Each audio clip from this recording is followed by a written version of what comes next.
Bonjour, bonjour, je vous retrouve pour la vidéo Bookshelf Tour que je vous avais promis. Je vais vous montrer tous les livres que j'ai sur mes étagères.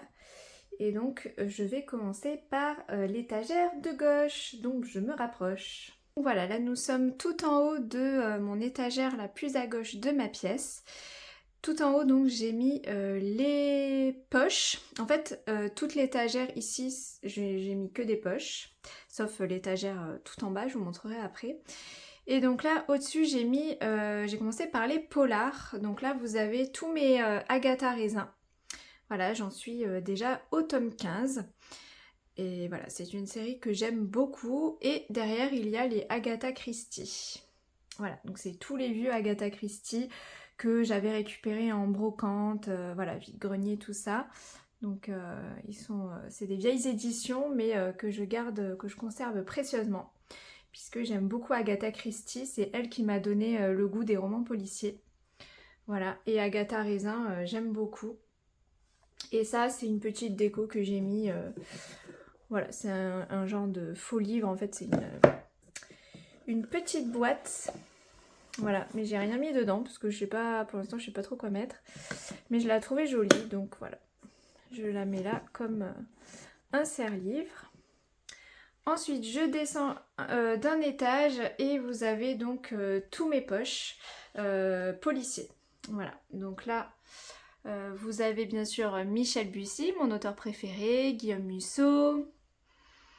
Voilà, d'autres thrillers que j'ai beaucoup aimés. Donc je précise que tous les livres qui sont là, j'avais fait du tri, c'est vraiment des livres que j'ai beaucoup aimés.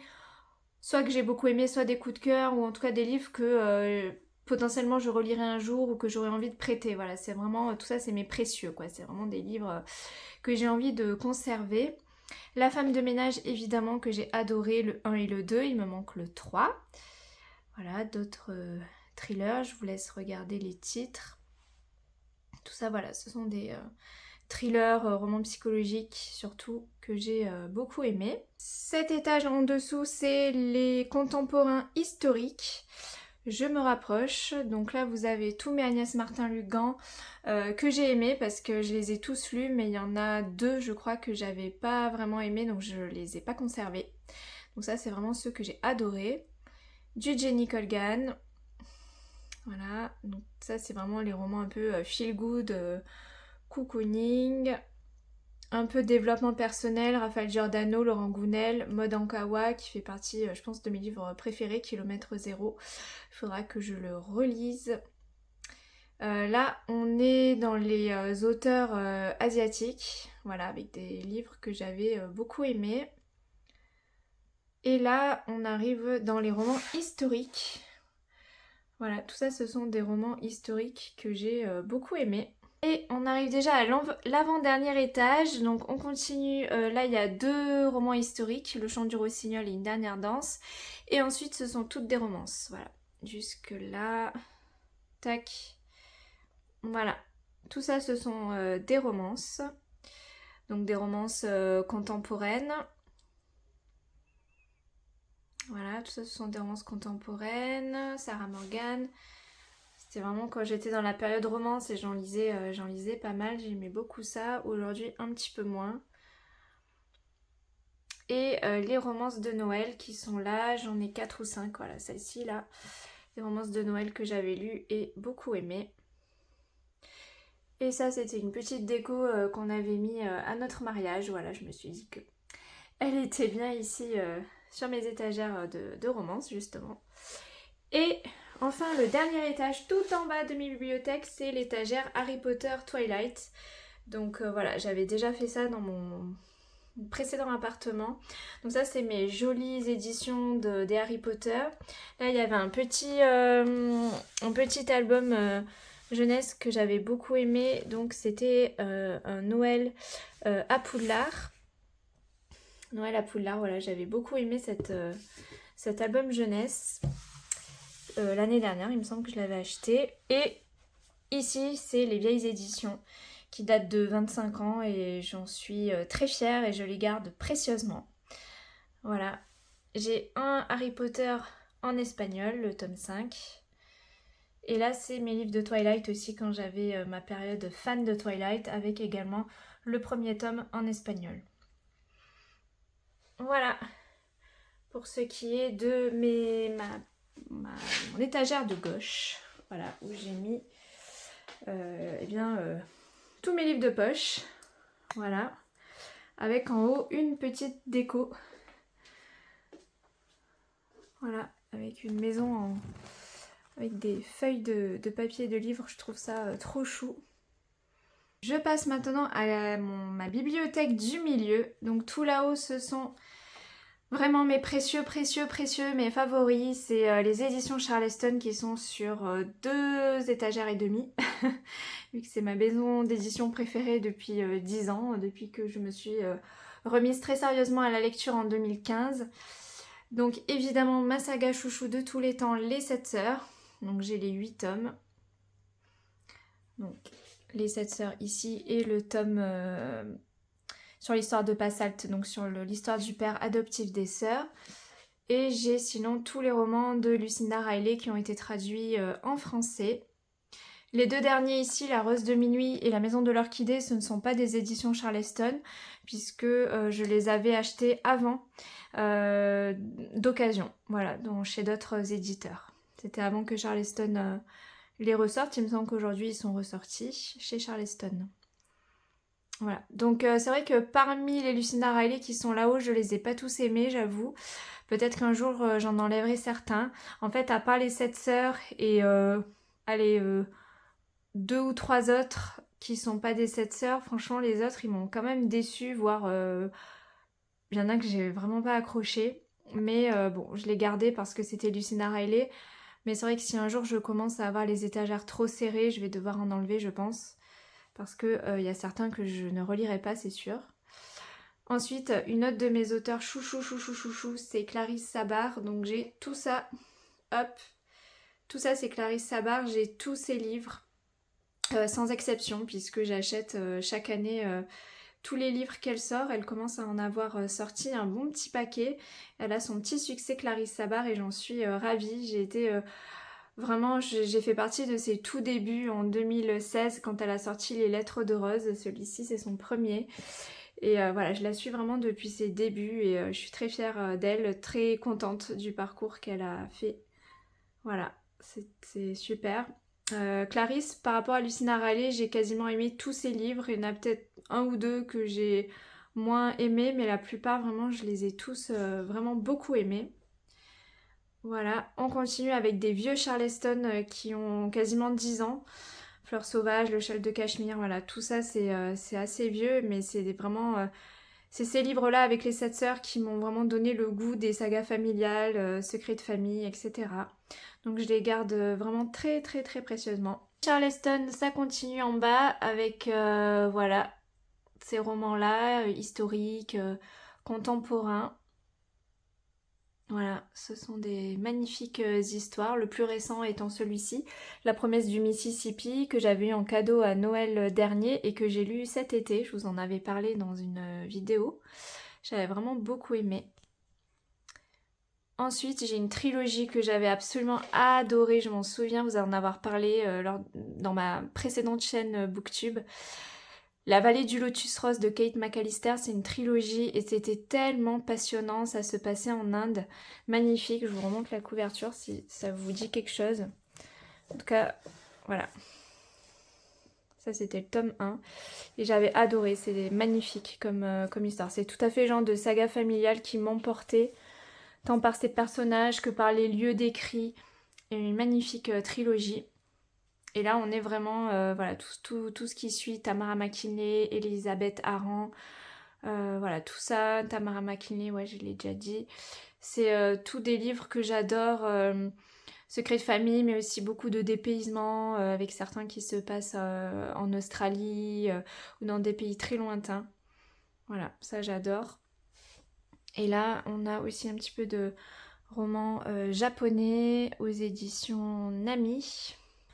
Sur l'étagère en dessous, il y a un peu de tout, des romans contemporains et de la romance, romance contemporaine. Ça, ce sont 2 livres de ma copine Amandine.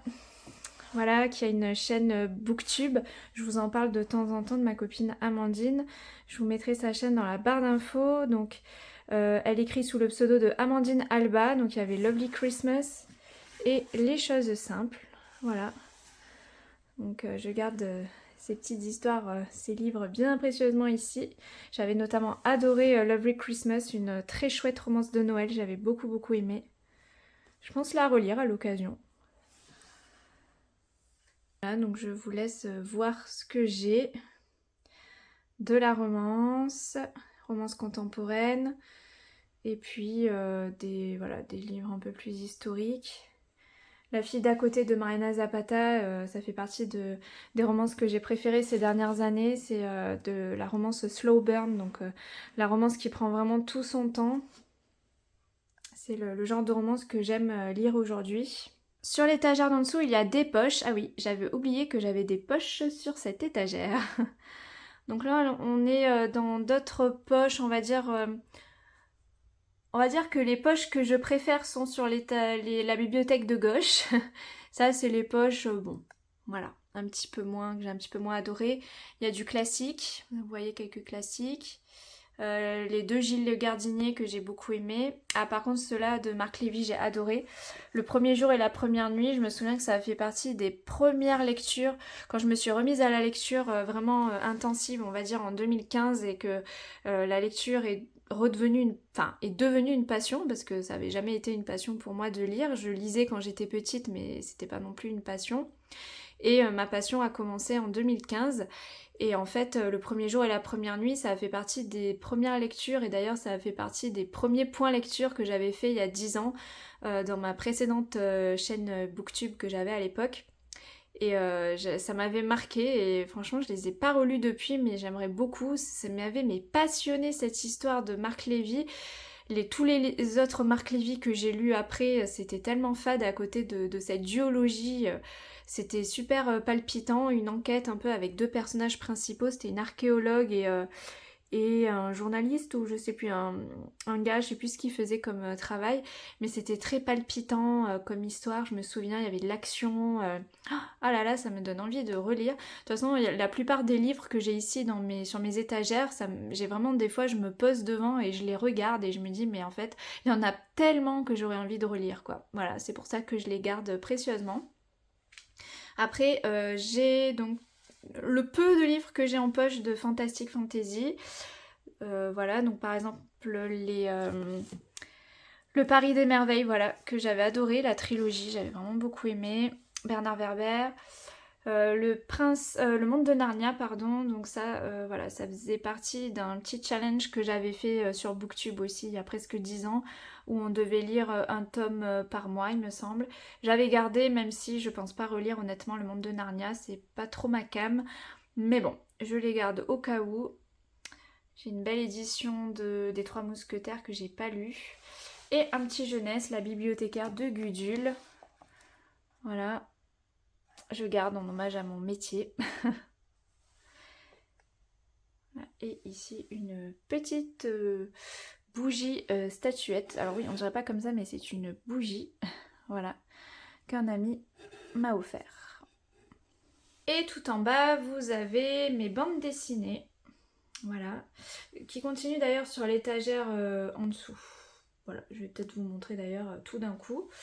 Donc les bandes dessinées, c'est pas ce que je préfère lire, mais j'aime bien en lire de temps en temps. Donc moi c'est plutôt BD jeunesse en fait que je lis. Je lis très peu de BD adultes. Donc là je les ai classées comme ça. Donc il y a quelques BD adultes ici sur la gauche. Toutes celles qui sont vraiment tout à gauche, c'est par rapport à des endroits qu'avec mon mari on a visité, et que j'aime bien des fois repartir avec une BD. Donc vous avez par exemple une BD sur Saint-Tropez, parce qu'on est allé à Saint-Tropez l'année dernière. L'année dernière, oui. On a fait les plages du débarquement, donc voilà, j'avais acheté des BD autour de ça. Le Puy du Fou, parce qu'on y est allé l'été dernier. Voilà, donc ça j'aime bien repartir avec un petit souvenir et une petite histoire qui se passe dans le lieu où j'ai passé mes vacances. Voilà, ça me fait plaisir. Voilà, des BD comme ça. adulte. Vous pouvez lire les titres, hein, je vous montre comme ça. J'ai quelques classiques en BD aussi, parce que j'ai toujours du mal à lire les vrais classiques. Donc en BD, ça passe mieux. Ça, c'est une série que j'avais adoré lire de développement personnel. Le premier tome étant Le jour où le bus est parti sans elle. Voilà, et ça c'est vraiment, c'est des BD que j'aimerais relire aussi parce que c'est vraiment axé développement personnel et ça m'a beaucoup fait du bien à l'époque où je les lisais. Ça a fait réfléchir sur sa vie, voilà, sur sa façon d'être, de vivre, etc. Et voilà, c'est quelque chose que j'aimerais bien relire. Et ensuite, on a toutes les BD jeunesse, donc Les Carnets de Cerises, La Guerre des Lulus, Princesse Sarah et Le Grimoire d'Elphie, évidemment. Ma saga, ma série BD chouchou du moment. J'ai d'ailleurs terminé le tome 4 du Grimoire d'Elphie hier, je vous en parlerai dans une prochaine vidéo vlog. Donc Princesse Sarah par exemple, c'est des séries en cours, ça fait des années que j'ai mis en pause, il y a plein d'autres tomes qui sont sortis mais j'ai eu du mal à suivre le rythme, donc voilà, je suis très en retard. Et à côté, donc vous avez les BD très classiques, donc quelques Sylvain et Sylvette, des Astérix et les Tintins que je collectionne. Voilà, donc j'avais acheté les Tintins en petit format. Voilà, c'est pour ça qu'ils sont plus petits. Et j'en ai quelques-uns ici en espagnol. Voilà. Et les Astérix, je les achète petit à petit. Ouais, donc c'est vrai que j'ai quand même deux belles étagères, comme vous pouvez le voir, de bande dessinée. Alors que c'est pas vraiment mon style de lecture, mais voilà, je commence à en avoir quand même une belle petite collection. Et maintenant, je vais monter tout en haut et je vais vous montrer tous les livres que j'ai sur ma dernière bibliothèque. Donc tout en haut, il s'agit de mes romans polars, thrillers en grand format. Donc vous avez évidemment mon auteur chouchou Michel Bussy. Voilà, je les achète en grand format depuis plusieurs années maintenant. À l'époque, je les achetais en poche. Après, je suis passée au grand format. Donc ils sont tous là, les Michel Bussy. Je m'en suis séparée d'aucun. Sachant qu'il y en a un seul que j'ai vraiment pas vraiment aimé, c'est celui-là. On l'a trouvé plutôt joli. Sinon, tous les autres, j'ai adoré. Ça a été tous soit des coups de cœur, soit des très très bonnes lectures. Ensuite, voilà, Guillaume Musso et Marc Lévy. Ce sont des livres que j'ai bien aimés de ces auteurs, donc je garde. Voilà, d'autres thrillers. Sur l'étagère d'en dessous, eh bien, ça continue. Encore quelques polars thrillers. Voilà, je vous laisse regarder les titres. Je compléterai ma collection des Freda McFadden. J'ai beaucoup aimé La Prof, par exemple. Et là, donc, la série de Cozy Mystery, Meurtre et pépites de chocolat. Donc là, pareil, j'ai pas réussi à suivre le rythme. J'ai les 5 premiers tomes et maintenant, je crois qu'ils en sont au tome 12, 13, je sais plus combien. J'ai pas du tout réussi à suivre le rythme. Donc voilà, mais j'aimais beaucoup cette série. Je sais pas pourquoi je l'ai pas continuée. Bon, à l'occasion, je m'achèterai la suite. Et là, donc, c'est la magnifique petite... voilà, bibliothèque. Bon là on voit pas trop parce que il fait un peu sombre. Mais je vous l'avais montré dans une vidéo l'année dernière. Voilà, mon mari m'avait offert ça pour Noël. Bon, j'avoue que c'est lui qui a quasiment fait à 90% parce que je ne suis absolument pas patiente et minutieuse pour tous les petits objets qu'il y a dedans. Voilà, donc... mais je trouve ça magnifique, ça fait une magnifique déco pour la bibliothèque. Sur l'étagère d'en dessous, il y a les rares romans fantastique fantasy que j'ai lus et beaucoup aimés. Parce que vraiment, c'est pas vraiment ça que vous trouverez dans ma bibliothèque. Donc La Passe Miroir de Christelle Dabo que j'ai vraiment adoré. Je n'ai pas lu le tome 4, donc effectivement il n'est pas... Normalement il devrait être dans ma palle, mais je l'ai mis là pour faire joli. Et j'étais pas sûre de lire un jour ce tome 4, mais au final un jour je m'étais dit j'aimerais bien me refaire toute la série depuis le début, parce que vraiment j'ai beaucoup oublié des éléments de l'histoire, donc il faudrait que je reprenne tout depuis le tome 1. Donc si un jour je suis motivée, je reprendrai tout. Voilà, donc tout ça, Sophie Jomain, Les Étoiles de Noces Aide, j'avais adoré, il y a un petit côté Twilight, La Pâtisserie Bliss, The Book of Ivy, la seule duologie dystopique que j'ai lue et j'avais adoré. Et ici, il y a des livres d'Elodie Strong, donc c'est les livres qu'a écrit ma sœur. Voilà, donc eux aussi ils ont une place importante sur cette étagère. Et là c'était un auteur, William V. Amaral, qui m'avait envoyé à l'époque où j'avais ma précédente chaîne Booktube Christmas. C'était un partenariat donc, et je l'avais beaucoup aimé, donc je l'avais gardé. Voilà. Et là il y a les petits ours, les gardiens de mes livres qui sont là. Sur l'étagère en dessous, il y a ce que j'appellerais des beaux livres, des livres documentaires, etc. Ce n'est pas forcément de la fiction. Donc ici vous avez 2 beaux livres sur 2 de mes séries préférées de tous les temps, donc Friends et Stranger Things. Celui-ci je l'ai terminé, je vous en parle rapidement dans un prochain vlog. J'ai quelques livres d'escape game parce que voilà, j'aime bien les escape games et les escape books. Je vous montre, vous pouvez regarder un peu les titres que j'ai. Et ici c'est un peu des livres plus développement personnel. Voilà, et là donc mon petit pot à marque-page. Donc je commence à en avoir pas mal, j'ai 2 pots d'ailleurs. 2 pots à marque-page. Et sur l'étagère en dessous c'est ma palle, voilà ici, donc oui. J'ai une toute petite palle, ça fait que ça. J'avais fait un gros tri, hein, il faut dire. Mais voilà, tous ces livres sont dans ma palle actuellement. Plus un autre pot à marque-page. Voilà, il me faut 2 pots tellement j'ai des marque-pages, j'ai tendance à les collectionner. Et pour finir tout en bas, juste à côté des BD Tintin, j'ai fait un petit coin avec des livres au sujet de mon acteur préféré, Louis de Funès. Voilà. Je vous avais montré ces livres dans la vidéo quand j'étais en train de faire mes cartons dans mon précédent appartement. Voilà, et ben je les ai mis ici. Donc voilà, cette vidéo Bookshelf Tour est à présent terminée, j'espère qu'elle vous aura plu. Voilà, j'espère que vous aurez pris plaisir à regarder un peu tous mes livres, un peu plus en détail, tous les livres que j'ai gardés et qui comptent beaucoup pour moi. Je suis très contente en tout cas de les avoir ici, et évidemment je continuerai à acheter des livres et ils continueront à remplir ma collection de tous ces livres que j'adore. Voilà, et bien n'hésitez pas à me laisser des petits commentaires pour réagir à ma vidéo, à mettre un petit j'aime si ça vous a plu et à vous abonner si le contenu vous plaît. Je vous dis donc à très bientôt dans une prochaine vidéo.